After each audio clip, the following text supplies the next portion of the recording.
Halo, Assalamualaikum warahmatullahi wabarakatuh.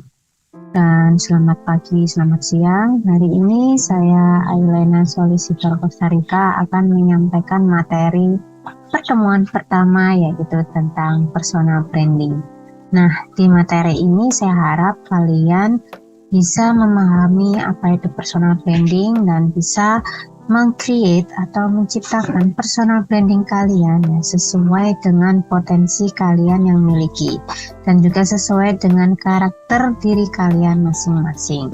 Dan saya harap nanti di perkuliahan ini nanti kalian ketika lulus sudah mempunyai personal branding yang bagus, karena personal branding itu sendiri tujuannya adalah untuk masa depan kalian itu sendiri, yaitu kalian akan dikenal oleh orang, dikenal oleh perusahaan, dan siapa tahu dengan personal branding kalian miliki, kalian akan bisa menjadi sukses. So, dari sekarang, dari mata kuliah ini, kalian diharapkan juga harus benar-benar serius dalam mata kuliah personal branding. Nah, mata kuliah personal branding ini ada di kelas Komunikasi Visual Multimedia KPM 3, kemudian mata kuliah VM yaitu Visual Marketing 3, kemudian juga mata kuliah DG 3 yaitu Desain Grafis 3. Oke, sekarang kita akan lanjut ke materi Your Personal Branding. Tapi sebelumnya saya mau share screen dulu ya. Jadi ini adalah materi tentang Your Personal Branding. Nah, kalau menurut Jeff Bezos ya, dia seorang orang yang bekerja di Amazon itu ngomong begini, your brand is what other people say about you when you're not in the room. Jadi lebih kepada orang itu akan mengatakan kamu itu siapa ya, meskipun kamu nggak ada tapi mereka tahu kamu itu siapa gitu ya, karena kamu sudah membentuk brandmu sendiri di hadapan orang-orang. Jadi sehingga orang-orang ketika membicarakan kamu, mereka tahu kamu itu siapa tuh. Nah, kalau di sini sebuah refleksi tentang siapa diri kita dan apa yang kita percayai dan diekspresikan dengan apa yang kita lakukan dan bagaimana kita melakukannya. Kemudian personal branding itu juga dapat mempengaruhi bagaimana orang lain itu memandang Anda, yang diharapkan menciptakan sejumlah harapan dan asosiasi dalam pikiran target audience. Jadi kalau kita personal brandingnya bagus, gitu ya, orang akan tahu siapa kita dan kita dapat menciptakan harapan-harapan itu atau membentuk image kita gitu ke orang-orang yang orang itu pasti akan tahu siapa kita gitu. Nah, think of yourself as a product. Jadi anggap saja diri kamu adalah sebuah produk yang harus kamu perlakukan dengan baik ya. Jadi suksesnya personal branding itu memerlukan persepsi secara efektif, mengelola dan mengendalikan dan mempengaruhi bagaimana orang lain memandang Anda dan memikirkan Anda. Jadi memiliki personal branding yang kuat akan menjadi aset yang sangat penting. Nah, Wikipedia ngomong begini, proses di mana pribadi seseorang dan pekerjaannya dijadikan sebagai sebuah brand. Jadi personal branding itu adalah di mana seseorang ya terhadap dirinya sendiri itu dianggap sebagai sebuah produk gitu ya, diperlakukan dengan baik, ditempa dengan baik, potensinya digali lebih baik, kelebihannya apapun kita sudah tahu gitu ya. Ketika kita sudah tahu tentang diri kita, karakter diri kita, maka kita bisa membentuk sebuah image yang dimana kita beri dengan nama brand gitu ya. Dan nanti apa yang kita buat gitu ya, kita sebarkan ke orang-orang supaya orang-orang itu tahu gitu siapa saya. Misalnya saya adalah seorang dosen komunikasi visual yang bekerja di Universitas Pembangunan Nasional. Saya adalah dosen DKV di UPN Veteran Jawa Timur. itu saya harus memperlakukan saya sebagai produk. Saya harus memperlakukan saya supaya saya itu diketahui dengan banyak orang. Saya adalah dosen di kafe di bidang branding misalnya, maka nanti orang akan melihat saya, oh dosen di kafe yang paham benar tentang branding. Nah ini ada contoh ya, personal branding. Kalian pasti tahu itu adalah Deddy Corbuzier ya. Dulu dan sekarang Deddy Corbuzier punya image yang sangat berbeda sekali gitu ya. Kalau kita lihat dulu, Deddy Corbuzier itu adalah seorang mentalis, gitu ya.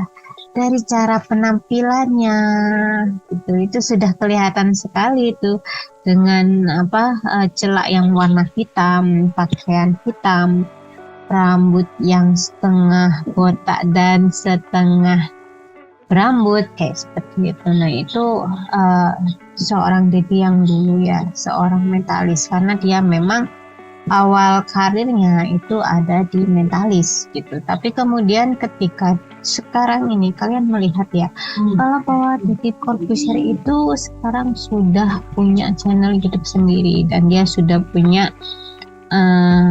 sudah banyak podcast dengan orang-orang yang terkenal gitu ya, podcast dengan orang-orang penting, selebritis dan lain sebagainya gitu ya, dan selalu mengangkat podcast itu hal-hal yang berat gitu ya, yang ketika dibawakan oleh Deddy Corbuzier itu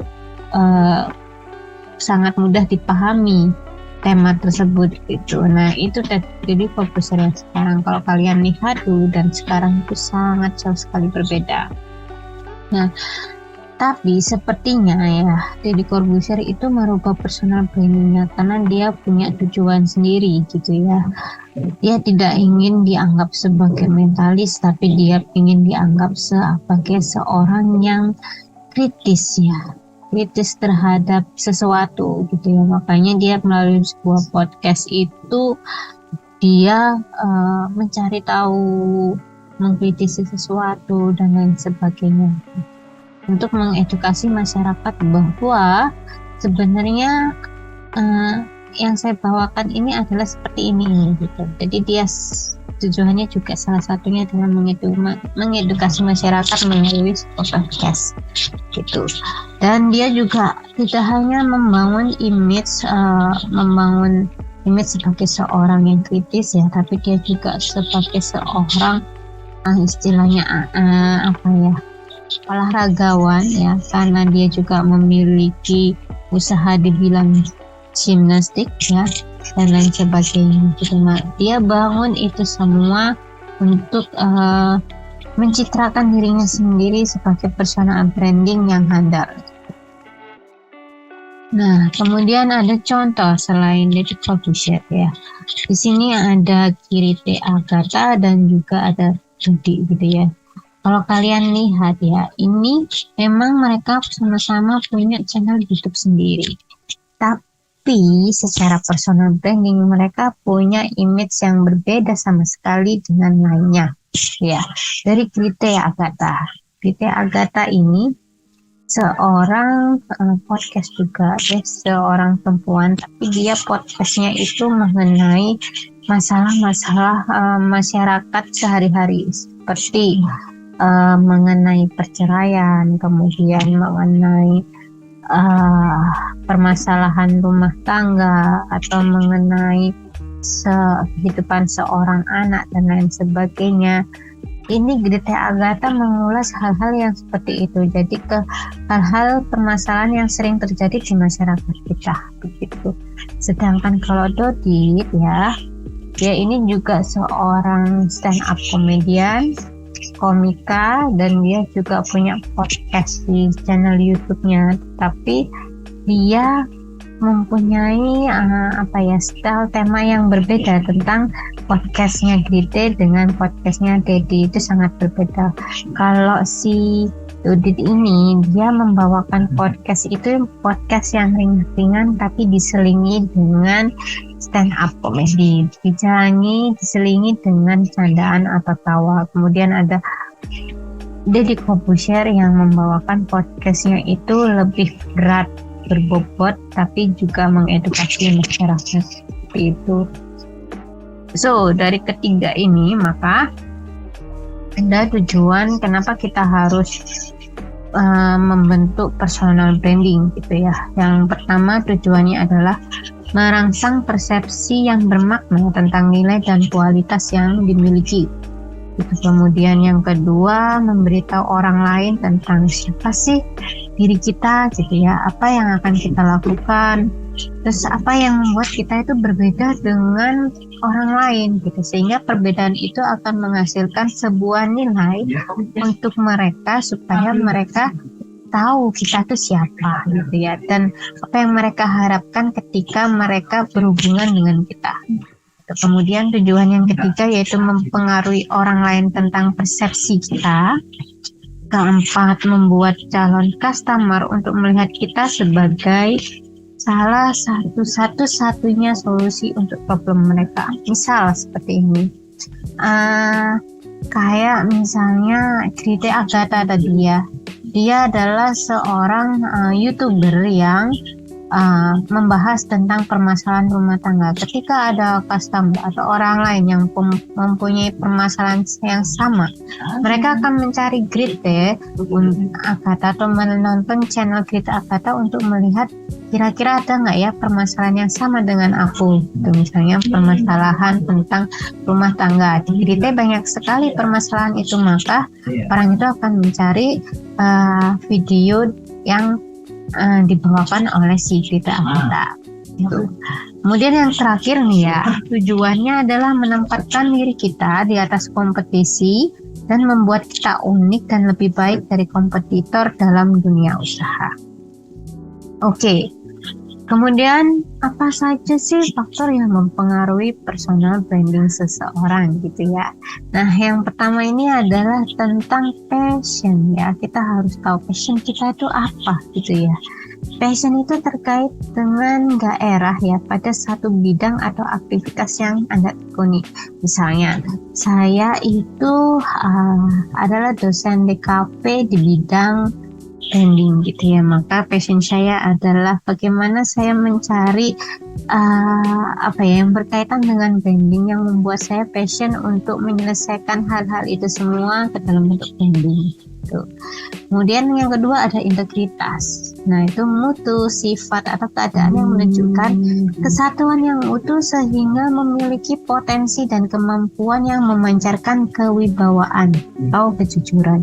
Jadi integritas saya adalah saya akan mengasah terus kemampuan saya dalam membranding UMKM misalnya. Saya akan membantu UMKM untuk membranding merek mereka supaya mereka sukses.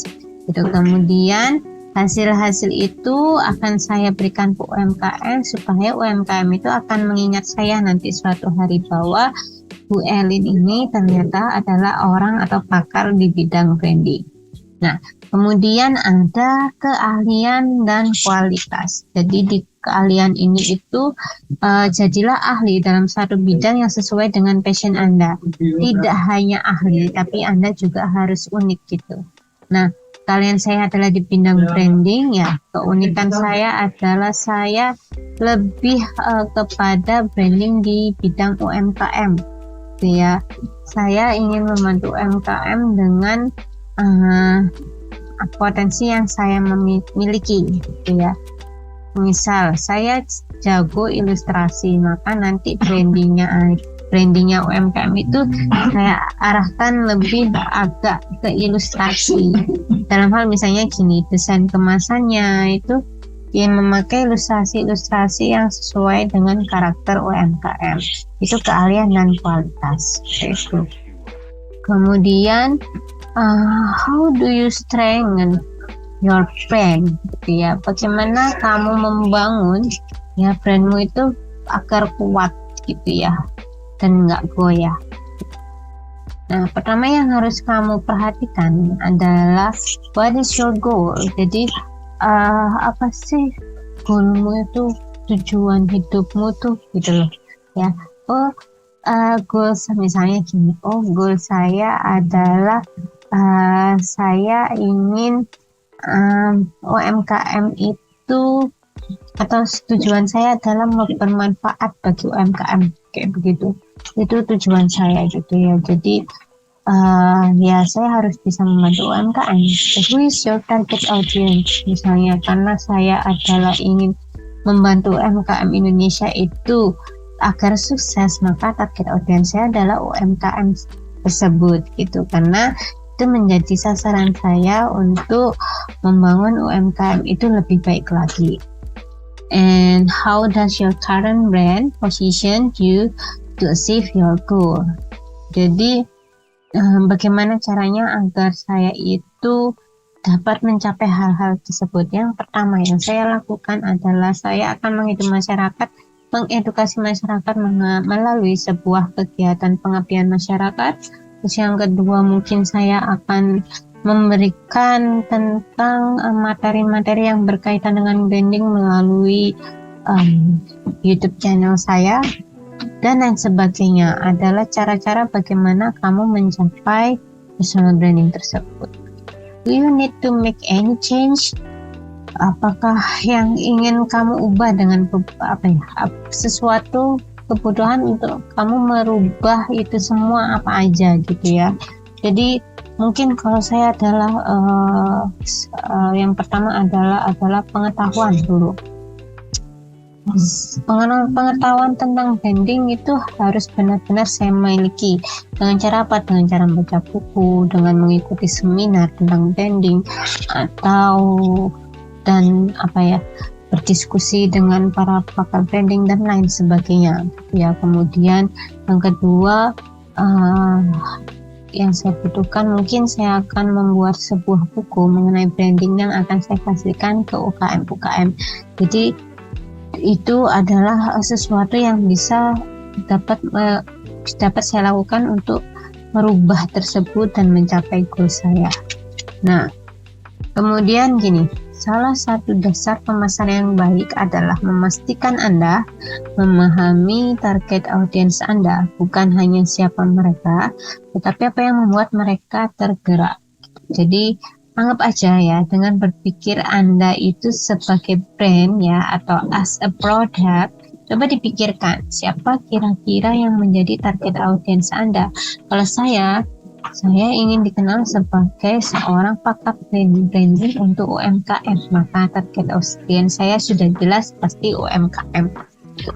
Dan apa yang mereka inginkan dan apa kebutuhan mereka, dan bagaimana Anda dapat membantu mereka memenuhi kebutuhan atau keinginan mereka. Jadi ketika saya tahu target audiens saya adalah UMKM gitu, apa yang mereka inginkan, mereka ingin agar mereknya itu bisa bersaing di nasional misalnya gitu. Maka mereka membutuhkan sebuah solusi branding ya untuk mengangkat brand mereka di pasar secara nasional. Kemudian memelihara hubungan tersebut akan membuat Anda mencapai tujuan Anda. Hanya dengan menempatkan kebutuhan orang lain terlebih dahulu, maka brand Anda akan menjadi sukses termasuk tujuan profesional Anda. Nah, di sini ada in order to understand the basic relationship model for personal brands, we need to be aware of the personality types we deal with and the nature of this relationship. The following typology offer one way of seeing this relationship. Yang pertama, practical, family oriented, genuine old school, sincerity. Similar to the relationship with a much loved and respected family member. Yang kedua adalah lively, young, up-to-date, sociable, or enthusiastic, the kind of person you would want to meet on a weekend out. Kemudian yang ketiga adalah reliable, influential, competent, appropriateness, and the kind of person you respect by virtue of their achievement, teacher, advisor, or business leader. Terus yang keempat, ambitious, high net worth individual, dignified or sophistication, a powerful boss, or a wealthy relative. Dan yang terakhir adalah athletic, adventure seeking robust, the kind of person you like to have with you on an adventure holiday, interested in the adventure of life. Nah, begitu, sampai jumpa dan terima kasih. Kalau ada hal yang kalian pahami ya tentang personal branding, kalian bisa komen di bawah ya, atau bisa WA langsung saya, atau bisa langsung tatap muka di ruang prodi DKP. Oke, sekian, terima kasih. Saya stop share. Ya, terima kasih dan saya ucapkan Assalamualaikum warahmatullahi wabarakatuh.